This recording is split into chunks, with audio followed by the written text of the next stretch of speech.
சங்கீதம் 80. இஸ்ரவேலின் மேய்ப்பரே, யோசேப்பை ஆட்டுமந்தையைப் போல் நடத்துகிறவரே, செவிகொடும். கேருபீன்கள் மத்தியில் வாசம்பண்ணுகிறவரே, பிரகாசியும். எப்பிராயீம் பென்யமீன் மனாசே என்பவர்களுக்கு முன்பாக நீர் உமது வல்லமையை எழுப்பி எங்களை இரட்சிக்க வந்தருளும். தேவனே, எங்களை திருப்பிக் கொண்டு வாரும். உமது முகத்தை பிரகாசிக்கப் பண்ணும், அப்பொழுது இரட்சிக்கப்படுவோம். சேனைகளின் தேவனாகிய கர்த்தாவே, உமது ஜனத்தின் விண்ணப்பத்துக்கு விரோதமாய் நீர் எதுவரைக்கும் கோபங்கொள்வீர்?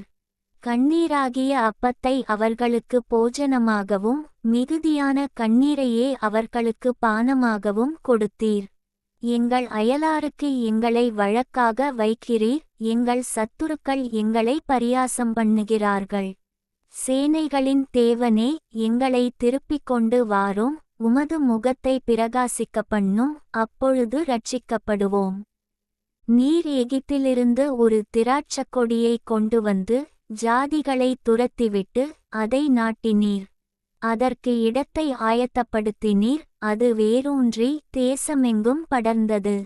அதின் நிழலால் மலைகளும் அதின் கிளைகளால் திவ்வியமான கேதுருக்களும் மூடப்பட்டது. அது தன் கொடிகளைச் சமுத்திரமட்டாகவும் தன் கிளைகளை நதிமட்டாகவும் படரவிட்டது.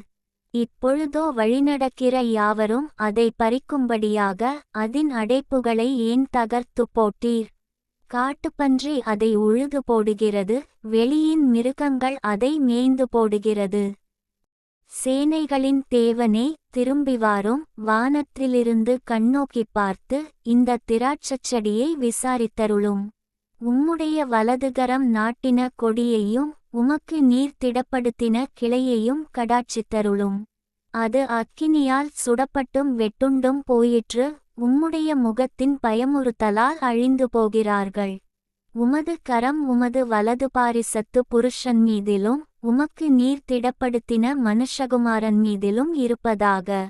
அப்பொழுது உம்மை விட்டு பின்வாங்க மாட்டோம். எங்களை உயிர்ப்பியும், அப்பொழுது உமது நாமத்தை தொழுதுகொள்ளுவோம்.